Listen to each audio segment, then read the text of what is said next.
চট্টগ্রামে পেডিকেয়ার হসপিটালে টিকাদান কর্মসূচি ও শিশু অপারেশন থিয়েটার উদ্বোধন। 21 মার্চ শুক্রবার চট্টগ্রামের পাঁচলাইশস্থ পেডিকেয়ার হসপিটালে সম্প্রসারিত টিকাদান কর্মসূচি ইপিআই ও নন ইপিআই এবং শিশু অপারেশন থিয়েটারের উদ্বোধন করেন চট্টগ্রাম সিটি কর্পোরেশনের মেয়র ডাক্তার শাহাদাত হোসেন। অনুষ্ঠানে সভাপতিত্ব করেন হাসপাতালের ব্যবস্থাপনা পরিচালক ডাক্তার ফাহিম হাসান রেজা। বিশেষ অতিথি হিসেবে চিকিৎসক ও কর্মকর্তারা উপস্থিত ছিলেন।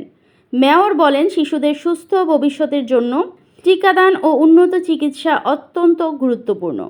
পেডিকেয়ার হসপিটালের এ উদ্যোগ চট্টগ্রামের শিশু স্বাস্থ্যসেবায় নতুন দিগন্ত উন্মোচন করবে। চসিক সবসময় এ ধরনের জনকল্যাণমূলক কার্যক্রমের পাশে থাকবে।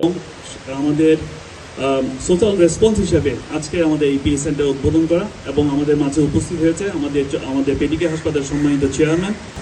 চট্টগ্রামের সমন্বিত শিশু চিকিৎসা প্রতিষ্ঠান, যেখানে শুধুমাত্র কনজারভেটিভ ম্যানেজমেন্ট হচ্ছে না, এখানে সার্জিক্যাল ম্যানেজমেন্ট আজকে এই দ্বারটা উন্মোচিত হয়েছে।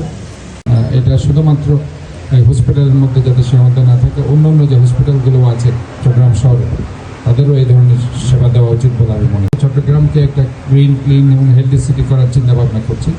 এই হেলদি সিটির আওতায় ইতিমধ্যেই আমরা এমন জায়গায় ইপিআই এই যে ভ্যাকসিনসটা আমরা দিচ্ছি। ইভেন আজকে এই যে দৈনিক আজকের বাংলা .net